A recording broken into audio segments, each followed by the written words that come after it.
ابھی اگر آپ نماز میں اگر امام کہتا ہے قل هو اللہ احد، اس کا مطلب آپ سے کہہ رہا ہے کہ کہو وہ لوگ جو ایک اللہ میں نہیں مانتے کہ اللہ ایک ہے. کتنے لوگ اس کے اوپر عمل کرتے؟ کتنے لوگ؟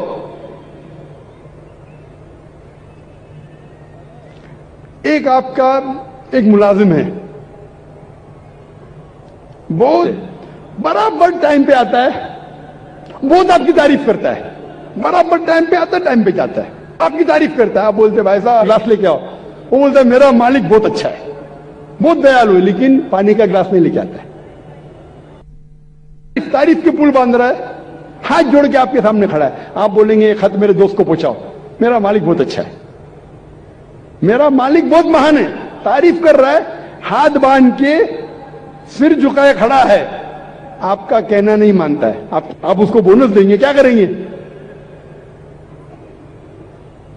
کیا کریں گے؟ اسی طریقے سے افسوس کی بات ہے، اکثر ہم کہتے ہیں، تعریف تو بہت کرتے ہیں، لیکن کیا اللہ کا کہنا مانتے؟ عبادت کا مطلب بندگی، اللہ جو حکم دے رہا ہے ہمیں اس کے اوپر عمل کرنے کو کہتے ہیں بندگی. اللہ کے رسول کی حدیث ہے، اسی لیے ہم مسلمان بچ گئے. اللہ کے رسول فرماتے کہ وہ اللہ کی رحمت کے بنا کوئی بھی انسان جنت میں نہیں جا سکتا، صرف عمل پہ. اگر ہمارے اعمال کے ذریعے ہم صرف جنت میں جائیں گے تو ایک بھی انسان دنیا میں جنت میں نہیں جائے گا. تو پوچھتے یا اللہ کے رسول کیا آپ بھی؟ تو وہ کہتے ہاں میں بھی. جب اللہ کے رسول جو سب سے بہترین انسان ہے، وہ اللہ کے رحمت کے بنا جب نہیں جا سکیں تو ہم کیا ہے؟ اسی لیے اللہ کی رحمت ہے، وہ رحمان اور رحیم، اس لیے ہم بچ گئے. تو صرف لپ سروس سے کام نہیں چلیں گا. میں مثال دیتا ہوں، آپ بیمار ہوتے ہیں تو کس کے پاس جاتے ہیں آپ؟ ڈاکٹر کے پاس.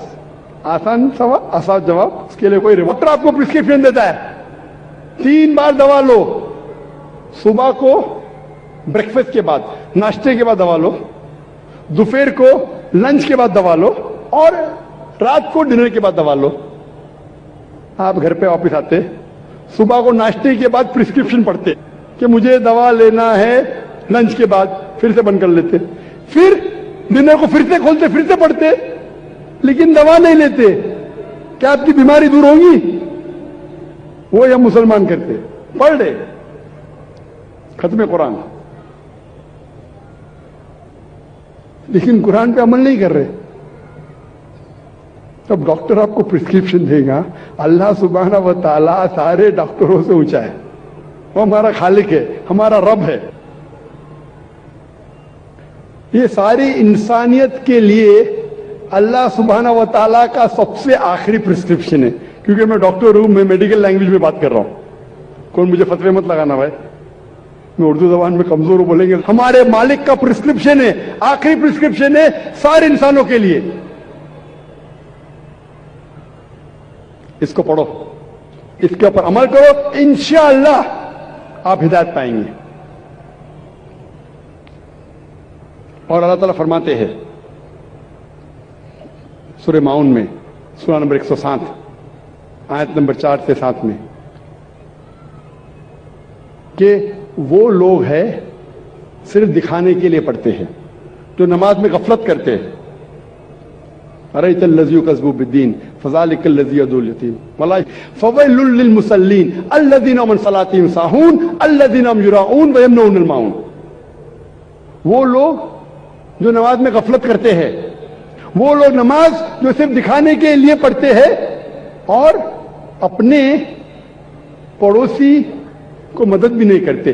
ان لوگوں پہ لعنت ہے. اور اللہ تعالیٰ فرماتے کہ وہ منافق ہے جو آوے کے لیے نماز پڑھتے. نماز پڑھنا ہر مسلمان کے لیے فرض ہے. کوئی بھی آپ کو ایکسکیوز نہیں ہے، کوئی بھی آپ ایکسکیوز نہیں دے سکتے، کوئی بھی بہانہ نہیں دے سکتے. کوئی بھی مرد کے لیے نماز نہیں پڑھنے کا کوئی بھی ایکسکیوز نہیں، صرف خواتین کے لیے دو ہے، بچہ پیدا ہونے کے بعد،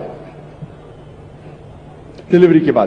یہ دو کے علاوہ کوئی بھی انسان چاہے مرد عورت جب بالغ ہو جاتا ہے پڑھنے کی اجازت نہیں ہے، کوئی بھی بہانہ نہیں چلے گا، کوئی بھی بہانہ نہیں، فرض ہے۔ اللہ تعالیٰ نے کئی راستے دکھائے۔ اللہ تعالیٰ فرماتے ہیں سورہ مائدہ میں سورہ نمبر 5 آیت نمبر 6 اور سورہ نساء سورہ نمبر 4 آیت نمبر 43 نہیں ہے تو اپنا ہاتھ مٹی پہ ڈالو اور تیمم کرو۔ اگر وضو کرنے کے لیے پانی نہیں، تیمم کی اجازت ہے، مٹی پہ ہاتھ ڈالو، منہ پہ ہاتھ پھیرو، ہاتھ پہ وضو ہو گئی۔ آپ بہانہ نہیں کر سکتے کہ پانی نہیں اس لیے میں نماز نہیں پڑھ سکتا ہوں، پانی نہیں تو تیمم کرو، نماز پڑھنا۔ اکثر ہم دیکھتے ہیں، میں کہتا ہوں میرے مسلمان بھائی سے، بھائی صاحب نماز پڑھو، نہیں میں وضو میں نہیں ہوں، ارے وضو میں نہیں ہوں تو وضو کرو۔ نہیں وہ کیا ہے، میں جا رہا تھا نا تو وہ سڑک پہ چھینٹے پڑے تو میری قمیض گندی ہو گئی، ارے گندی ہو گئی تو دھو، نانے بناتے۔ پوچھیں گے نہیں ذرا میری حالت صحیح نہیں ہے اس لیے نماز نہیں پڑھنا چاہتا ہوں، وضو نہیں تو وضو کرو، اگر نہانے کا تو نہاؤ لیکن نماز پڑھو۔ اس معاملے پہ شاعری آپ میں پیش کروں گا، غلطی ہو تو معاف کرنا۔ پڑھی تھی جنازے کی نماز،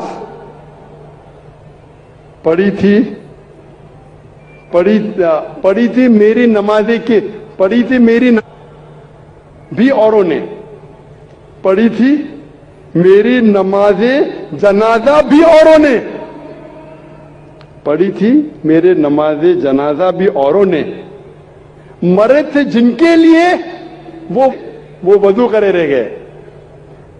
نہیں، جس کے لیے ہم محنت کرتے ہیں وہ اپنے وضو کے اندر ہی رہ گئے، نماز کے لیے نہیں ہے۔ یہ شاعر نے کہا تھا وہ لوگ کے لیے جو اس سے بڑا احسان فراموش کون ہو سکتا ہے، جو اللہ نے ہمیں اتنی عزت دی، ہمیں اتنے نعمتیں دی اور ہم اس کا شکر ادا نہیں کرتے، نماز بھی نہیں پڑھتے، بہانے نکالتے۔ اللہ تعالیٰ فرماتے ہیں سورہ نساء میں سورہ نمبر 4 آیت نمبر 101 میں کہ اگر آپ سفر کر رہے تو نماز کم کر سکتے، آپ قصر کر سکتے۔ اگر آپ سفر کر رہے ہیں تو ظہر، عصر اور عشاء کے 4 رکعت آپ 2 رکعت کر سکتے۔ اللہ نے آپ کو جب آپ سفر کر رہے آپ آدھی کر سکتے، 4 رکعت کو 2 رکعت کر سکتے۔ اللہ تعالیٰ فرماتے سورہ نساء میں سورہ نمبر 4 آیت نمبر 102 میں کہ اگر جنگ کی حالت میں آپ ہے، اللہ کے رسول سے فرماتے اللہ پھر بھی نماز پڑھو، آپ ایک گروہ کو لو اور اپنے ہتھیار کے ساتھ نماز پڑھو اور دوسرے گروہ کو احتیاط برتنے کے لیے رکھو۔ آپ کی نماز جب پوری ہو جائیں گی تو پہلی گروہ گارڈ کرے اور دوسری، وہاں بھی نماز کو چھوڑنے کی اجازت نہیں ہے، آپ کی جان خطرے میں ہے، نماز کا وقت ہو گیا، آپ نہیں کہہ سکتے ارے بھائی میں جہاد کر رہا ہوں، لڑ رہا ہوں، ابھی کیا نماز پڑھوں۔ جہاد کی حالت میں بھی نماز پڑھے ہتھیار کے ساتھ، دوسرا گروہ دیکھ بھال کرے کہ کوئی دشمن ہم پہ حملہ نہ کرے۔ پہلا گروہ نماز پڑھ کے فارغ ہو جائے گا، دوسرا گروہ نماز پڑھے اور پہلا گروہ دیکھ بھال کرے کہ کوئی حملہ نہ کرے۔ اگر آپ کو ہتھیار اٹھانے کو مشکل ہے، آپ کو شاید دشمن آپ پہ حملہ کرے، جنگ کی حالت میں جب نماز ترک کرنے کی اجازت نہیں ہے، نماز چھوڑنے کی اجازت ہو سکتے، کوئی بھی بہانہ نہیں چڑھے گا نماز نہیں پڑھنے کے لیے۔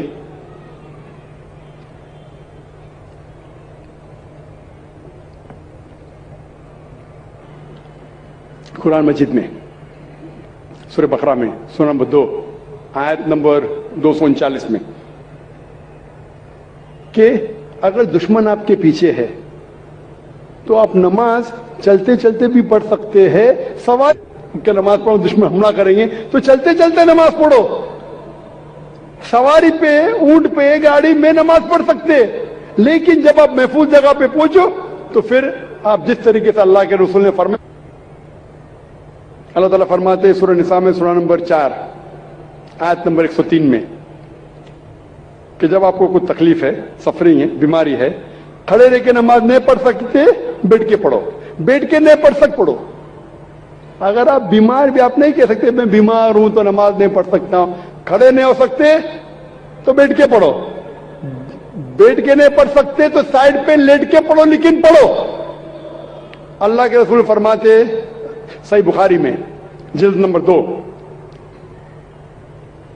حدیث نمبر 218 میں ایک شخص جس کو ہیمورائڈ ہوتا ہے، پائلز ہوتا ہے، وہ آتا اللہ کے رسول کے پاس کہ اگر آپ نماز کھڑے ہو کے نہیں پڑھ سکتے تو بیٹھ کے پڑھو، بیٹھ کے نہیں پڑھ سکتے تو کم از کم سائڈ پر۔ اللہ پھر سے پیغام دہراتے سورہ عمران میں سورہ نمبر 3 آیت نمبر 151 آیت نمبر 191 میں کہ آپ اللہ کو یاد کرو، نماز نہیں پڑھنے کا کوئی بھی بہانہ نہیں چلے گا، نماز پڑھنا فرض ہے۔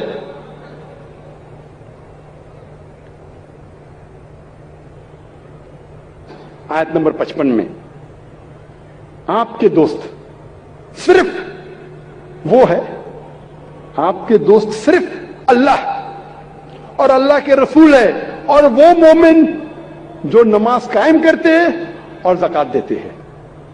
اللہ فرماتے ہیں آپ سے سورہ مائدہ میں سورہ نمبر 5 آیت نمبر 55 میں آپ کے دوست صرف اللہ ہیں اور زکات دیتے ہیں۔